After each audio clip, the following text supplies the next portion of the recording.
목사님 그럼에도 불구하고 라고 하는 제목으로 말씀을 나눌 때 또 헌금 위해서 기도해 주시고 말씀 듣겠습니다.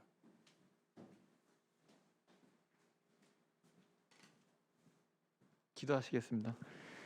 사랑과 은혜가 충만하신 하나님 감사드립니다.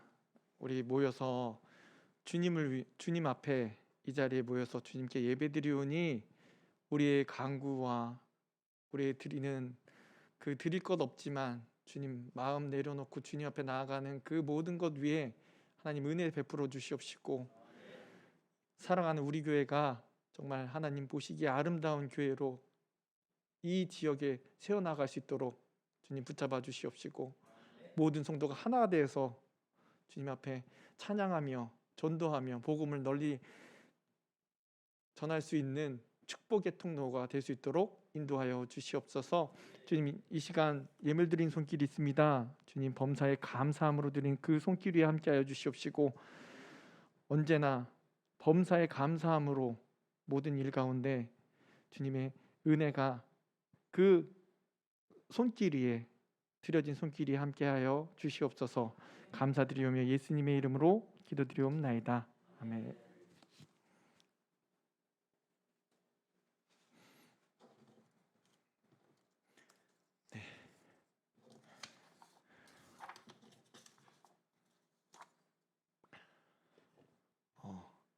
제가 살아가다 보면요, 누구나 사람들은 실수하기 마련입니다.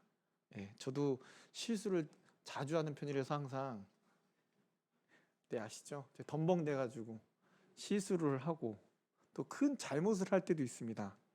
근데 그게 작은 실수든 큰 실수든 누구나 범하면서 살아갑니다. 그리고 한 사람들 예외 없이 자신이 알던 사람이 맞을까? 이 사람 내가 알던 그 사람이 맞을까 싶을 정도로 잘못을 하면서 후회하면서 살아갑니다. 인간적인 모습이 드러난다는 것이죠. 제가 어렸을 때 한 4학년 때인가요? 그 TV에서 반영했던 그 시리즈가 있었는데 맥가이버라고, 딴딴딴딴딴딴딴딴 이 노래만 나오면 모든 그 초등학생들이, 국민학생들이 열광을 했었습니다. 특히 그 주인공이 갖고 있었던 맞는 키가 있었죠. 근데 그 아이들, 저희 친구들 사이에 그 맞는 키를 만들 수 있다라는 그런 소문이 들렸습니다. 근데 그게 그 당시에 자동차에 있던 와이퍼에 있는 뭘 뜯어서 그걸 만들 수 있다 그래갖고 저도 너무 만들고 싶은 거예요. 그래서 그것도 왜 그랬는지, 저는 왜 그랬는지 모르겠지만 예배가 끝나는 주일에 교회 뒷문을 나서자마자 차가 보이는 거예요. 그래서 친구랑 같이 그 차에 갔죠. 야, 이걸로 만드는 거야? 그랬더니 그렇다는 거예요. 그래서 그거를 딱 떼서 뜯으려는 순간 누가 나왔겠습니까? 차주인이 나왔습니다.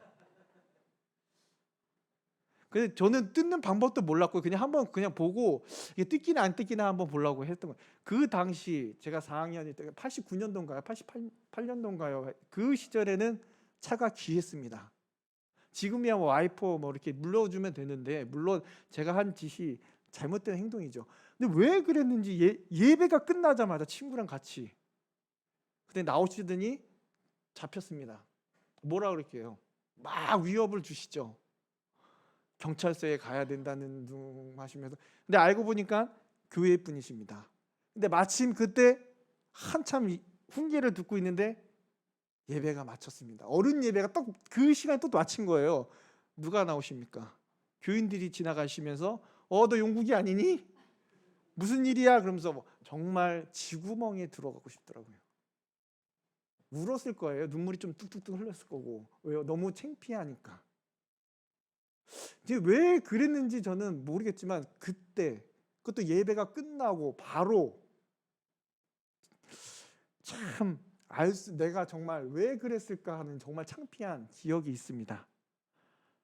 우리 삶 가운데도요, 내가 알고 있는 사람이 혹은 정말 가까운 남편, 가족 중에, 친구 중에 이러한 모습을 보았다면 여러분들은 어떻게 생각할까요?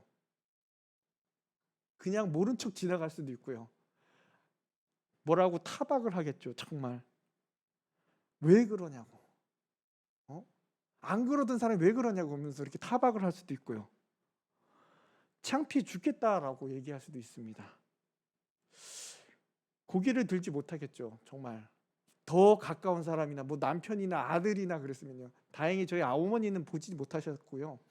전에 들으시기만 했지만, 이런 많은 일들 가운데 뉴스를 통해 여러 가지도 전해집니다. 그리스도인임에도 불구하고 비리를 저질렀다, 잘못을 저질렀다는 모습도 나오고요. 가깝게는 뭐 주위의 목사님들에 대해서 잘못된 모습, 또 권사님, 장로님, 안수시사님, 그 모습 가운데 실망하거나 그들의 잘못에 실수에 시험 드는 것이 바로 저희들입니다. 하지만 오늘 말씀을 통해 우리 주위의 실수, 잘못된 모습을 그냥 지켜보는 것, 지켜보는 것만이 아니라 우리 스스로를 돌아봐야 되는 것입니다. 우리의 처지와 우리의 상황을 생각해보는 그러한 시간이 되었으면 좋겠습니다. 오늘 본문의 배경이 이런데요. 사울이 범죄했습니다. 아시죠? 사울이 범죄함으로 하나님이 그를 뒤를 이어서 왕을 세우려고 하는데요. 사무엘을 그러므로 사무엘을 보냈습니다. 이새의 아들 중에 기름 부을 자, 외모를 보지 않으시는 하나님께서 많은 형제들 중에 보잘것없던 다윗을 부르시고 그를 세워서 기름을 부으십니다. 하나님께서 세우신 기름을 받기 합당한, 기름 부음을 받기 합당한 다윗의 모습이 이러하게 표현됐는데요. 사무엘상 16장 12절 말씀입니다. 같이 읽겠습니다. 이에 사람을 보내어 그를 데려오매 그의 빛이 붉고 눈이 빼어나고 얼굴이 아름답더라. 여호와께서 이르시되 이가 그니 일어나 기름을 부으라 하시는지라. 빼어나고 얼굴이 아름답다라고 표현하고 있습니다. 계속해서 그런 16장부터 이 다윗이 등장하면서 다윗에 대한 이야기가 쭉 이어져 나갑니다. 17장에선 기름 부음 받은 자라는 그 택함을 받은 그 모습 자로서의 정점을 찍는데 뭔가요? 골리앗이 등장합니다. 이스라엘을 능멸하는 그 전쟁터에서 이스라엘을 능멸하고 하나님을 모욕하는 가운데 누가 나섭니까? 바로 기름 부음을 받았던 다윗이 등장합니다. 그런 가운데 하나님을 전심으로 신뢰하며 의지함으로 달려가는 믿음을 다윗은 보여주었죠. 이러한 모습이 계속해서 요나단의 우정, 보여주는 우정 20장까지 이어지는데요. 사무엘상 16장에서 20장까지의 다윗의 모습은 어떻습니까? 정말로 다윗이야말로 기름 부은 자, 믿음의 사람, 모든 사람이 그를 사랑하는, 막 지켜 세우잖아요. 다윗 하면서요. 정직하고 용기 있고 지혜로웠습니다. 그런데 오늘 본문 21장 이 모습에 나오는 다윗의 모습은요. 내가 알던 16장, 17장, 18장 이 장에 나왔던 다윗의 모습과는 다른 모습입니다. 내가 알던 다윗인가? 정말 아는 척하기도 창피합니다. 과연 무슨 일이 그에게 벌어진 것일까요? 20장부터의 다윗의 모습은요. 어떤 모습이었냐면요. 어떤 처지였냐면요. 사울 왕에 의해서 계속 쫓기는 장면이 나옵니다. 그래서 어떡합니까? 다윗은 피곤해지기 시작했죠. 그렇다고 다윗에게 특별한 문제가 있었나요?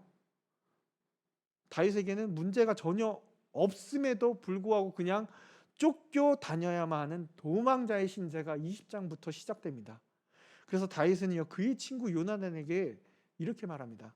사무엘상 20장 1절의 말씀인데요.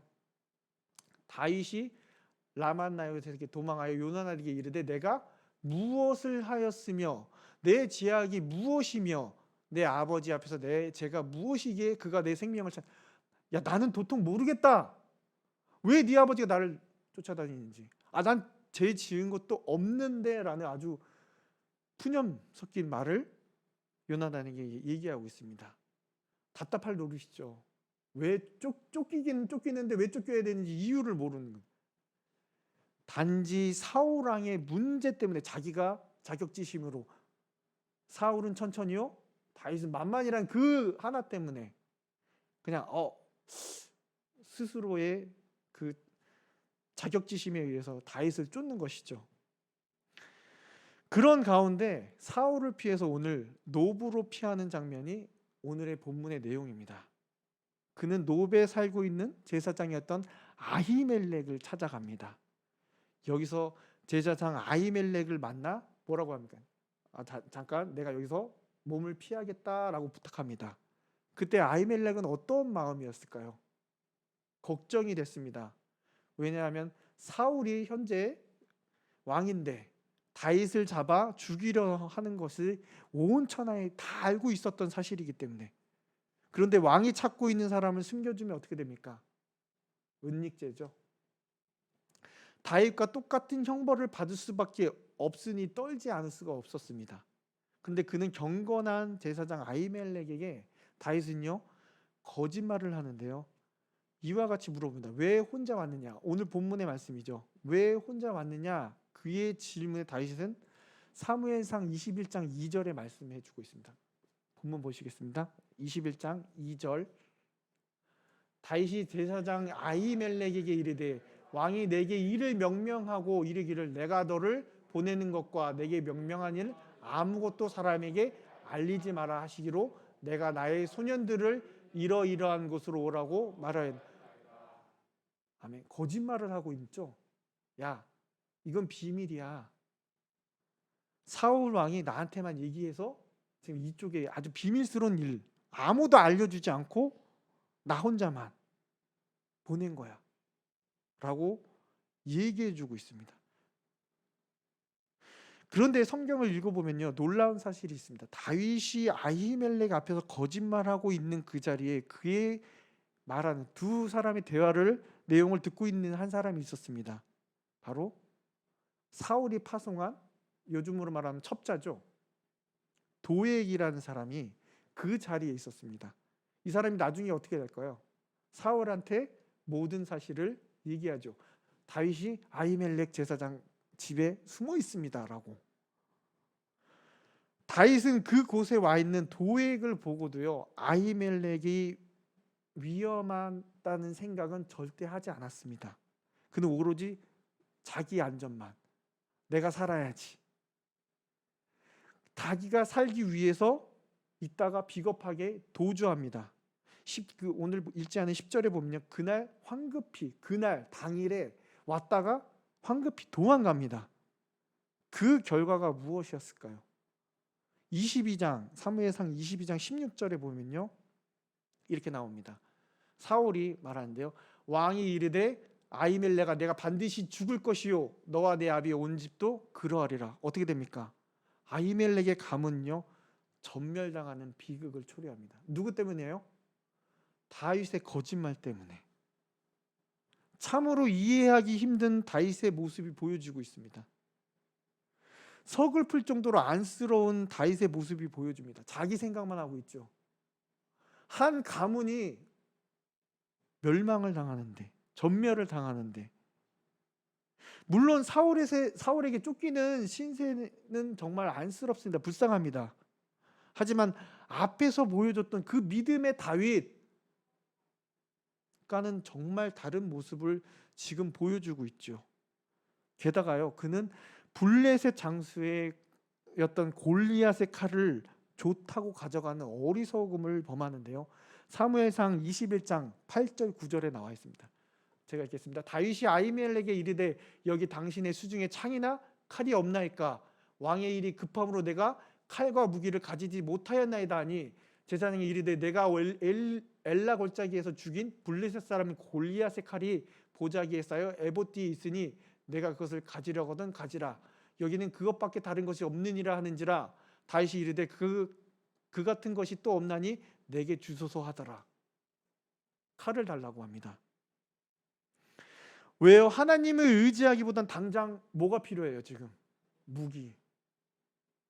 무기가 필요한 거죠. 다윗은 아히멜렉 제사장에게를 피하려 왔으면서도 마음이 불안해했습니다. 그래서 어떤 걸 찾죠? 칼과 창을 찾고 있었습니다. 그런데 마침 거기에 골리앗의 칼이 있었습니다. 그리고 그것을 취합니다. 이 칼과 창을 의지한 그의 나중의 모습은 어떠한지 아십니까? 하나님을 의지하지 못했던 다윗의 모습. 사무엘상 21장 14절 21장의 모습이 그 모습이 나오는데요. 아기스가 그의 신하에게 이르되 너희도 보거니와 이 사람이 미치광이로다. 어찌하여 그를 내게로 미치광이로다. 블레셋 왕 앞에 아기스 왕 앞에서 미친 체함으로 겨우 목숨을 부지하는 큰 수치를 당합니다. 그렇게 진실했던 다윗이, 그렇게 용감했던 지혜롭던 다윗이 이런 일을 할 수 있었던 것이 무엇일까요? 왜 이랬을까요? 정말 앞에서는 골리앗 장수를 이기고 믿음의 말을 하고 사람들에게 본이 됐던 그가 단지 쫓긴다는 이유만으로 왜 그럴까요? 원래 인간은 어떻게 만들어졌나요?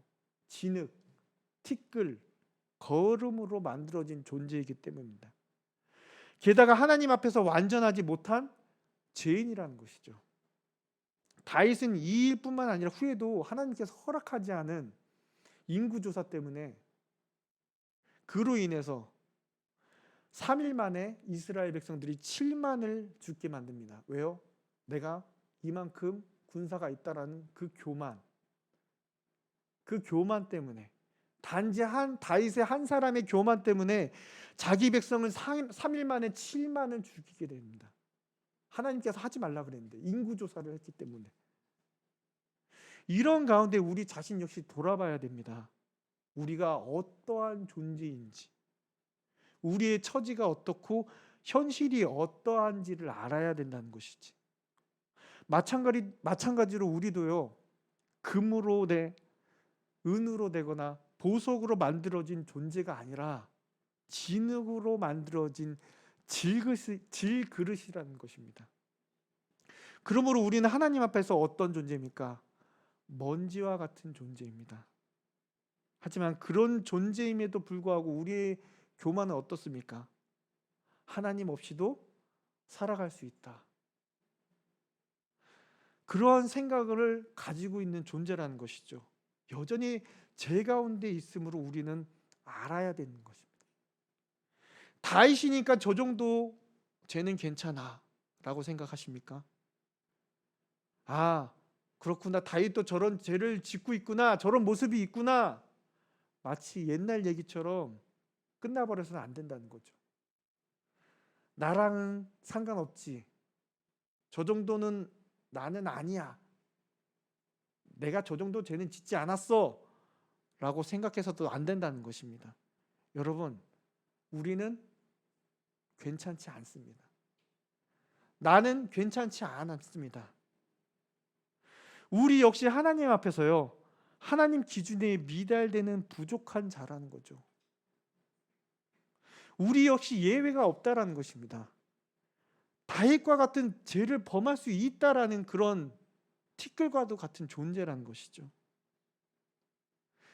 게다가 우리의 처지는 어땠습니까? 은혜가 아니면 죽음 가운데 놓여있던 존재, 그런 자였던 거죠. 지금 계속 말씀하고 있지만 담임 목사님들 얘기하고 있지만, 내가 믿었고 내가 마치 예수님께로 가는 길을 알아서 이 자리에 올 수 있었다라고 생각해서는 안 된다는 것이죠. 우리가 잘나서 이 자리에 온 것이 아니라, 우리 어머니 아버지가 믿어서 이 자리에 온 것이 아니라, 우리 스스로 믿어서 이 자리에 온 것이 아니라는 것입니다. 하나님께서 하셨기 때문에. 죽어있던 우리가 할 수 있는 것이 무엇이 있을까요, 여러분? 죽어있던 사람에게 뭐라고 얘기하면 듣습니까? 일어나, 가야지. 일어나서 갑니까? 듣지도 보지도 못하는 것이 바로 죽은 사람입니다. 그런 사람이 어떻게 구원의 길을 알 수 있을까요? 우리의 처지가 바로 그런 처지였습니다. 아무것도 듣지도 못하고 보지도 못하고 움직이지도 못하는 자였는데, 내가 믿을 수 있게 하나님께서 찾아와 주셨고 하나님께 믿음을 주셨고 이 자리로 불러주셨던 겁니다. 우리가 하나님의 자녀가 될 수 있게 하나님께서 역사해 주신 것입니다. 그러므로 하나님의 은혜는 이것이라는 것이죠. 하나님이 여러분을 택할 때 조건을 보지 않으셨다는 것. 우리 가운데 예수 그리스도 그 독생자를 주실 때 우리의 잘못이, 우리의 죄악이 극에 달아 심각한 상태를 보시고 아직은 얘네들이 덜 정신 차렸구나, 아직은 좀 기다려야겠구나, 지켜봐야겠구나 라고 우리의 상태를 보시고 주신 것이 아니라는 것입니다. 우리의 죄악이 극에 달했음에도, 우리에게 선한 것이 하나도 보이지 않음에도 불구하고 자신의 하나밖에 없는 아들 예수 그리스도를 우리에게 주셨다는 것입니다. 무슨 뜻이에요? 이게 무슨 뜻입니까?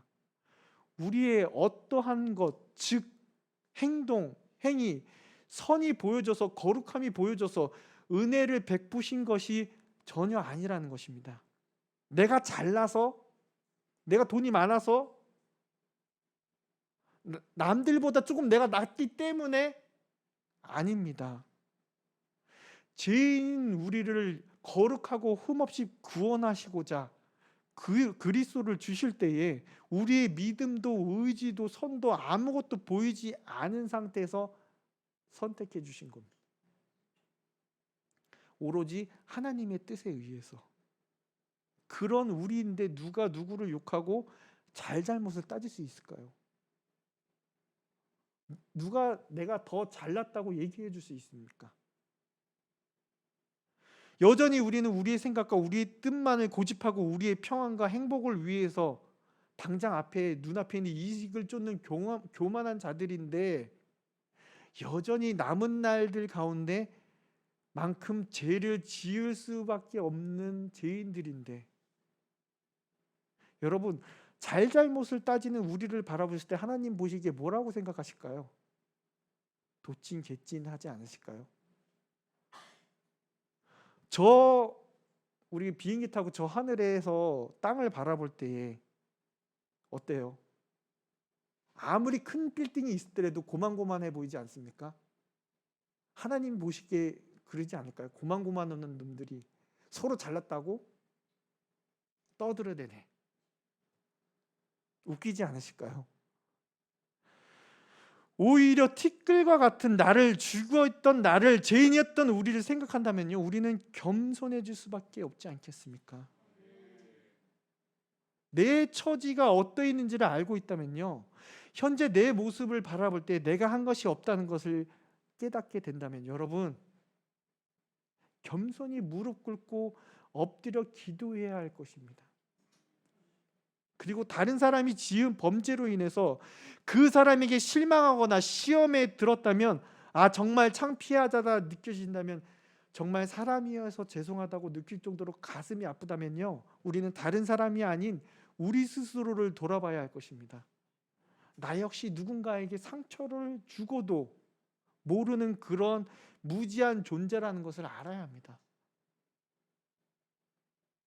아니, 오히려 그럴 수밖에 없는 그들을 향해 우리가 무엇을 할 수 있을지 기도해야 하는 것입니다. 그리고 우리 스스로 역시 말씀 앞에 내가 어떠한 존재인지를 점검해야 하는 것입니다. 그래서 다윗은 그러했습니다. 그냥 여기서 넘어지고 쓰러진 것이 아니라 바로 그때 정말 슬퍼해야 하고, 정말 사람들 앞에 낯을 들 수 없을 때, 부족하고 본인 스스로가 보기에도 서글픈 자신을 돌아보면서 하나님께서 일을 행하셨다라고 시편 52편에 간증하고 있습니다. 시편 52편 1절의 말씀인데요, 이 어떠한 상황에서 이것을 얘기했는지 얘기해주고 있습니다. 다윗이 마스길 인도자를 따라 부른 노래, 에돔이 도액이 사울에게 이르러 다윗이 아히멜렉의 집에 왔다고 그에게 말하던 때에, 포악한 자여 내가 어찌하여 악한 계획을 스스로 자랑하는가, 하나님의 인자이심은 항상 있도다. 본인 스스로 봤을 때 얼마나 포악한 자였을까요?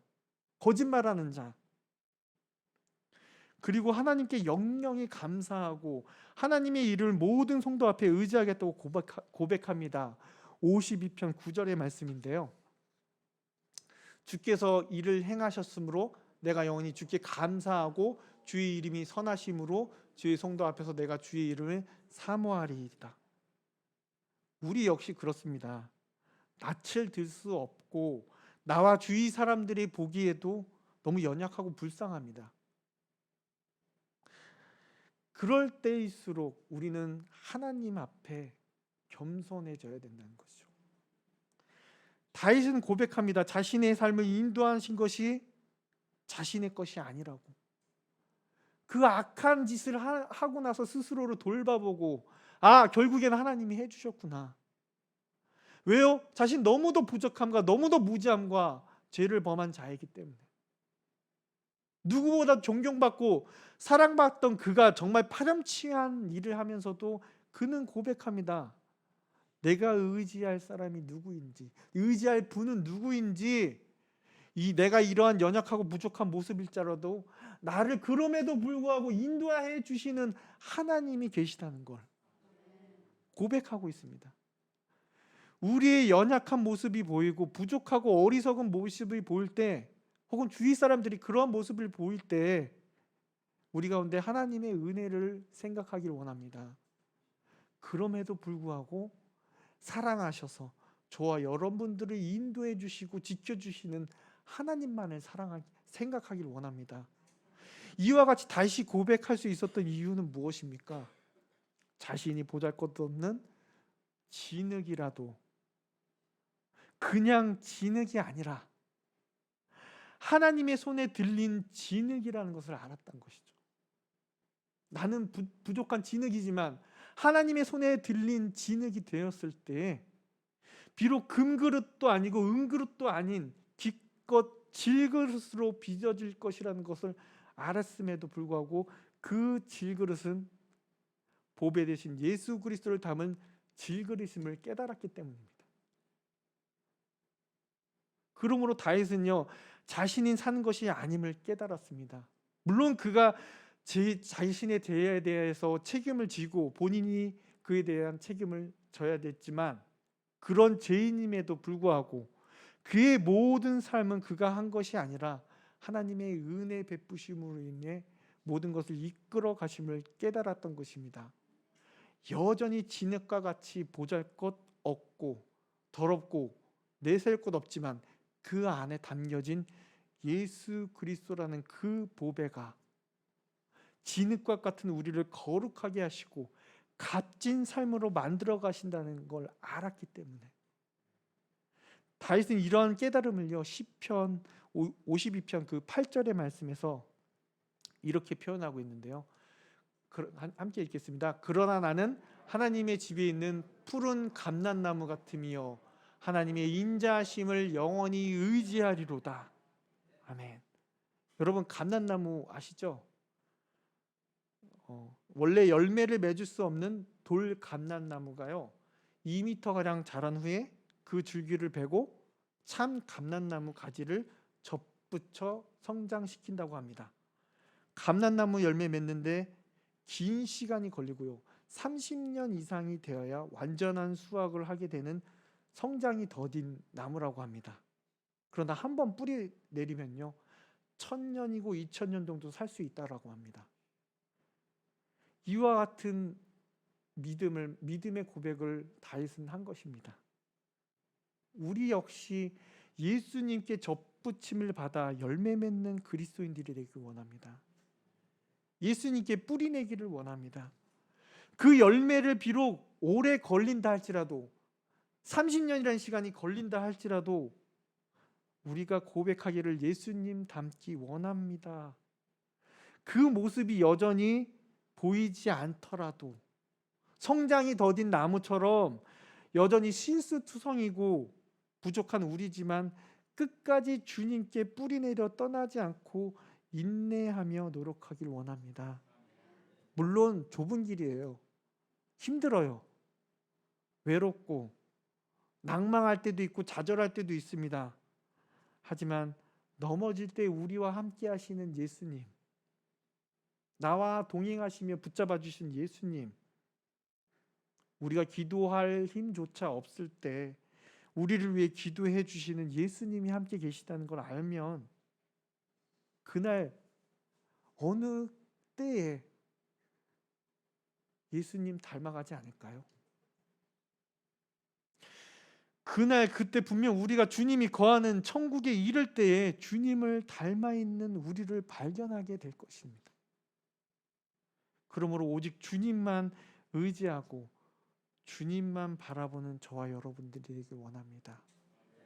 지금 우리 말씀을 생각하시면서요, 같이 찬양하길 원합니다.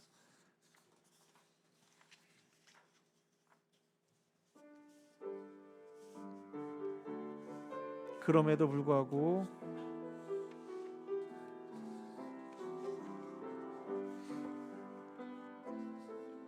마음속에 어려움이 있을 때, 마음속에 어려움이 있을 때,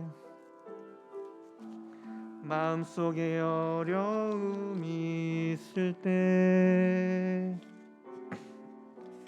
마음속에 어려움이 있을 때 주님 먼저 오사 내 마음을 만지고, 주님 앞에 나올 수 없을 때, 주님 앞에 나올 수 없을 때,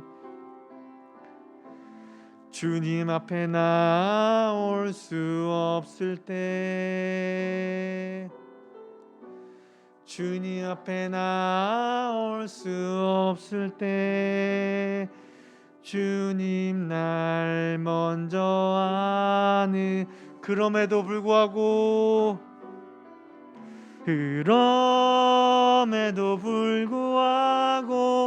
날 사랑하시는 하나님의 사랑은 나의 모든 걸 덮고, 그럼에도 불구하고 날 안아주시는 하나님을 부를 때 아버지라. 그럼에도 불구하고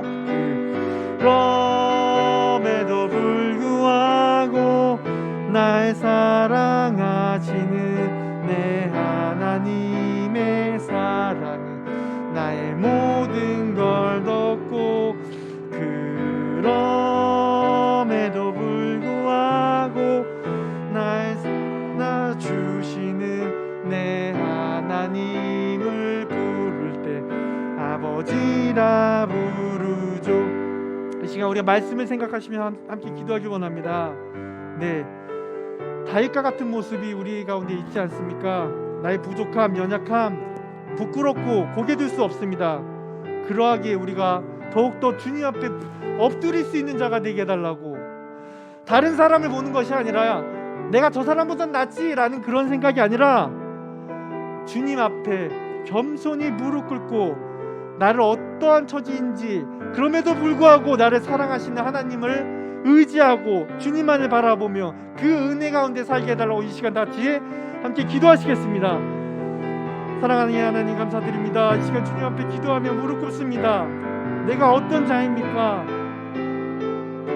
정말 실수투성이고 여전히 아무것도 기댈 거 없고 소망이 없는 나이지만, 그럼에도 불구하고 나를 택해 주시고 이 사랑하는 우리 교회로 불러주셔서 주님의 일꾼으로, 주님의 자녀로, 주님 직분자로 세워주시고 이 자리에 주님 복음을 전할 수 있는 자로 이 불러주심에 감사드립니다. 주님, 우리가 주님 앞에 엎드릴 수밖에 없는 자임을 항상 잊지 않게 하여 주시옵소서. 우리의 손이 주님을 향해 기도할 수 있는 손일 수밖에 없다는 것을 잊지 않게 하여 주시옵소서. 우리의 삶이 겸손한 삶을 살아갈 수밖에 없는 자라는 것을 잊지 않게 하여 주시옵소서. 다른 사람을 통해 나를 발견하게 되고 누군가를 향한 비난보다 그 사람의 연약함을, 부족함을 통해 나의 연약함을, 부족함을 볼 수 있는 그러한 자가 되게 도와주시옵소서. 내가 어떠한 존재인지 주님, 우리 스스로를 항상 돌아보고 그런 보잘것없는 우리임에도 불구하고 하나님의 손에 들린 그 보배로운 질그리심을 항상 잊지 않고 영영이 주님만을 찬양하며 살아가겠다는 그 다윗의 고백처럼 비록 죄인이지만 부끄럽고 얼굴을 들 수 없는 자이지만 주님의 손에 이끌린, 주님의 손에 들린 그러한 질그리심을 주님 찬양하며 오직 주님만을 찬양하며 영영이 주님께 접붙임을 받아 살아갈 수 있도록, 뿌리내릴 수 있도록 이 세상이 아닌 이 주님만을 바라보며 나아갈 수 있는 저희들에게 도와주시옵소서라고 기도할 수 있도록 주님 붙잡아 주시고 인도하여 주시옵소서. 그럼에도 불구하고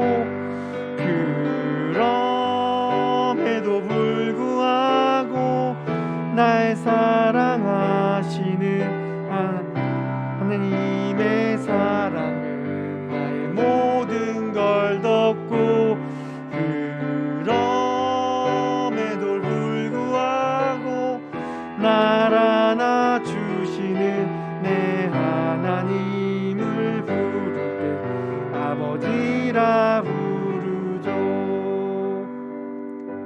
하나님의 사랑을 삼아온 자 같이 찬송 부르겠습니다.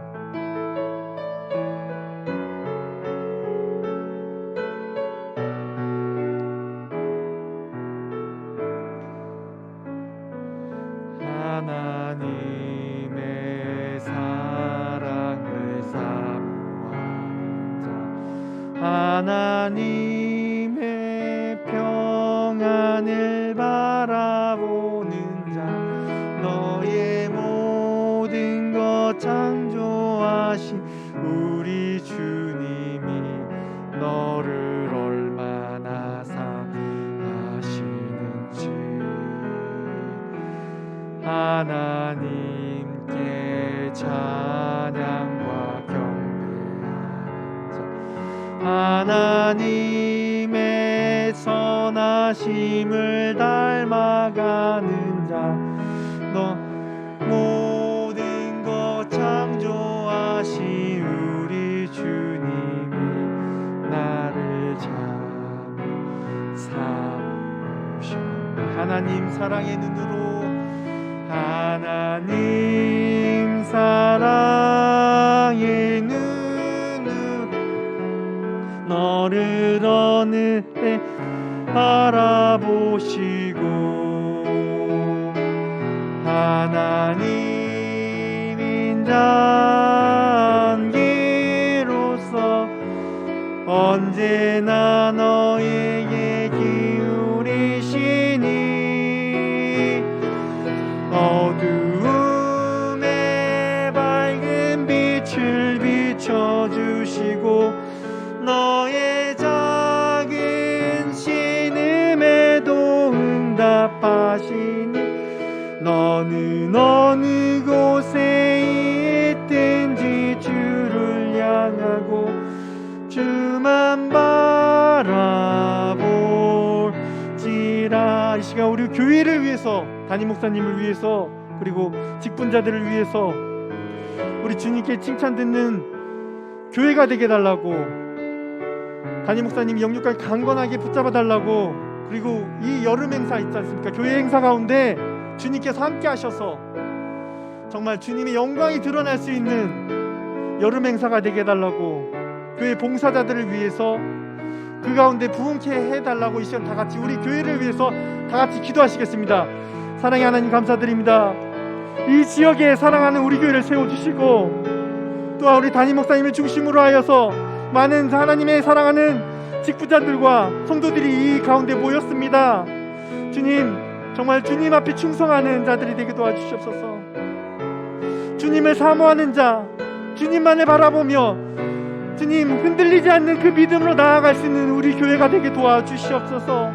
주님, 바라옵기는 우리 담임 목사님께 영육간으로 강건케 하여 주시옵시고, 직분자들은 충성하여 하나님을 칭찬받는 자들이 되게 도와주시옵시고, 모든 봉사자들에게도 하나님께 함께 하셔서 지치지 않고 주를 위해 달려나갈 수 있도록 도와주시옵소서.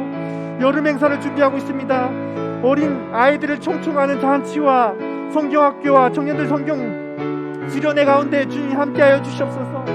비록 사람이 그 모든 것을 계획할지라도 주님 그 가운데서 하나님께서 모든 것을 이끌어 가심을 알기에 주님께 기도하며 부르짖고 나아가니 의지하오니 주님 응답하여 주시옵시고, 정말 작은 신임에도 응답하시는 그 주님 말씀대로 어느 곳에 있든지 주님을 바라보는 그 가운데서 주님께서 역사하여 주시옵시고 우리 교회 가운데 하나님을 이 일을 통하여서 놀라운 역사가 일어날 수 있도록 주님 붙잡아 주시옵시고 함께하여 주시옵소서.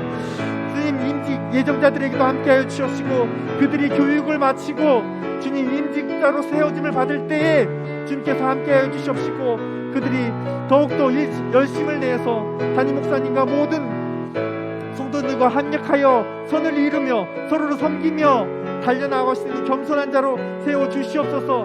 주님 붙잡아 주시옵시고 모든 계획 가운데 모든 일 가운데 주님 아시오니 귀 기울여 주시옵시고 빛 가운데 함께하여 주시옵소서. 주만 바라볼 수 있는 저희들에게 도와주시옵소서. 주님 우리 계속해서 선교사님들과 또한 환우들을 위해서 기도했으면 좋겠습니다.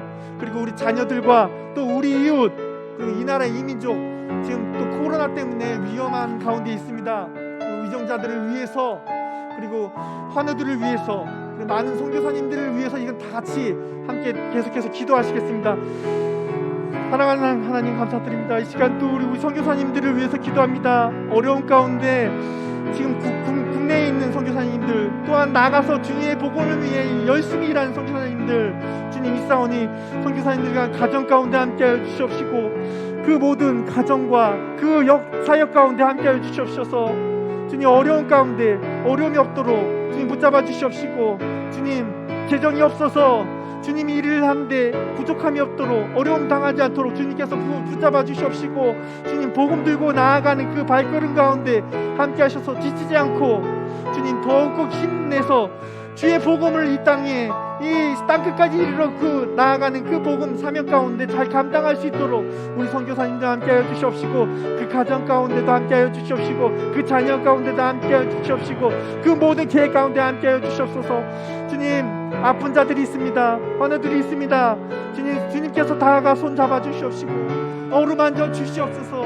마음적으로 육체적으로 힘든 주님 아픈 환우들 가운데 주님께서 아시오니 지치지 않게 하여 주시옵시고 절망 가운데 있다면 그 가운데 소망을 불어넣어 주시옵시고 그들이 다시금 일어나 주님 이 예배자로 나올 수 있도록 주님 그들을 만져 주시옵시고 역사하여 주시옵소서. 다시금 일어나서 달려나아가 찬양하며 기뻐 기도하며 예배 드릴 수 있도록 주님 우리 아픈 자들을 아픈 하나님의 불쌍한 성도들을 붙잡아 주시옵시고 함께하여 주시옵소서. 주님 많은 성도들 어린 자녀들이 있습니다. 우리의 미래 다음 세대를 위해서 기도합니다. 그들이 살아갈 때에 참 어렵지만 그럼에도 불구하고 주님만을 바라보며 달려나아갈 때에 그 믿음이 흔들리지 않게 의심되지 않게 이 세상에서 부끄럽지 않게 주님 그들 가운데 함께하여 주시옵시고 우리 다음 세대들이 정말 이 하나님을 복음을 들고 다가갈 수 있도록 주님 붙잡아 주시옵시고 이 나라의 민족 위에 함께하여 주시고 붙잡아 주시옵소서. 기도하여 주시옵소서. 주만 바라보게 하여 주시옵소서.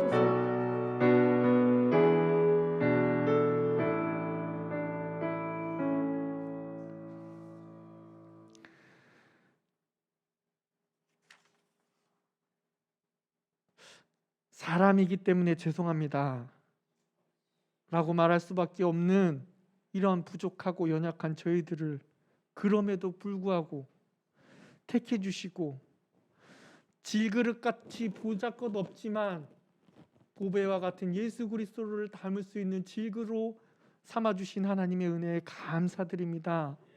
저희들 삶이 오직 주만 바라볼 수 있게 인도하여 주시옵소서. 다윗의 고백처럼 나는 부족하지만 그럼에도 불구하고 하나님의 손에 이끌려 은혜 가운데 살았음을 그러므로 내가 죽을 때까지 주만 바라보겠다는 그런 믿음의 고백이 우리의 고백이 되게 도와주시옵소서. 내 자신을 알고 내 처지를 안다면 더욱더 주님 앞에 무릎 꿇고 손 들고 기도할 수 있는 그러한 자들이 될 수 있도록 인도하여 주시옵소서. 우리 교회 가운데 함께하여 주시옵시고 모든 여름 행사와 모든 선교사님과 모든 환우들 가운데 주님께서 하시오니 붙잡아 주시옵시고 인도해 주실 걸 믿사오며 감사드리오며 예수님의 이름으로 기도드리옵나이다. 아멘.